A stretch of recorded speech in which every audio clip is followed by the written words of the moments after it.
नमस्कार मित्रांनो, एस.टी महामंडळात भरती संदर्भात नुकतेच विधानमंडळात संबंधित विभागाच्या मंत्र्यांनी उत्तरात या विभागात रिक्त जागा किती आहे, आगामी काळात यांची जाहिरात येऊ शकते का, कंत्राटी स्वरूपात येऊ शकते की परमनंट स्वरूपात येऊ शकते, अशा सर्व प्रश्नांची उत्तरे दिली आहेत. ते आपण आजच्या व्हिडिओमध्ये बघू. हे बघा, चालक पदामध्ये कार्यरत कर्मचारी हे 24,537 आहे.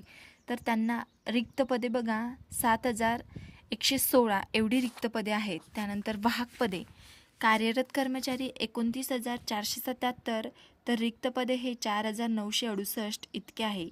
एवढे रिक्त पदांची त्यांनी मागणी केली आहे. त्यानंतर यांत्रिक पदे कार्यरत कर्मचारी 13,498, तर रिक्त पदे हे 11,232 एवढी आहे.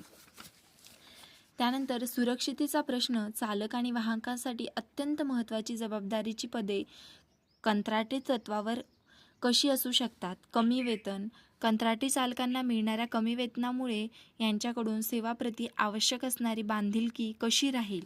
अपवाद विरुद्ध नियम अपरिहार्यतेमुळे घेतलेले कंत्राटी भरतीचा निर्णय कायमस्वरूपी नियम होऊ शकत नाही. यासाठी कायमस्वरूपीची भरती आवश्यक आहे. त्यानंतर सध्याची क्षमता एस.टी महामंडळाकडे सध्या 14,000 बसेस आहे.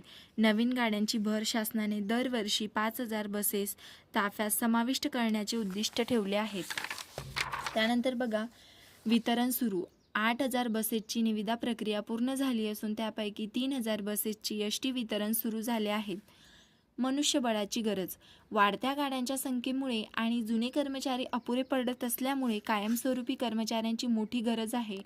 शासनाकडे प्रस्ताव एस.टी महामंडळाकडे राज्य शासनाच्या वित्त विभागाकडे नवीन पदे भरतीचा मोठा प्रस्ताव पाठवला आहे. त्यानंतर बघा, प्रस्तावित पदे 12,381 चालकची मागणी पुढील 4 वर्षात सेवानिवृत्त लक्षात घेऊन अतिरिक्त 5,361 पदे. एकूण भरती शासनाची मंजुरी मिळताच एकूण 17,742 कर्मचाऱ्यांची मेगा भरती राबवली जाणार आहेत आणि ही भरती लवकरच होईल. याला राज्य शासनाची परवानगी मिळाल्यानंतर ही भरती राबवली जाणार आहे. व्हिडिओ आवडल्यास लाईक करा, शेअर करा आणि सबस्क्राईब करा.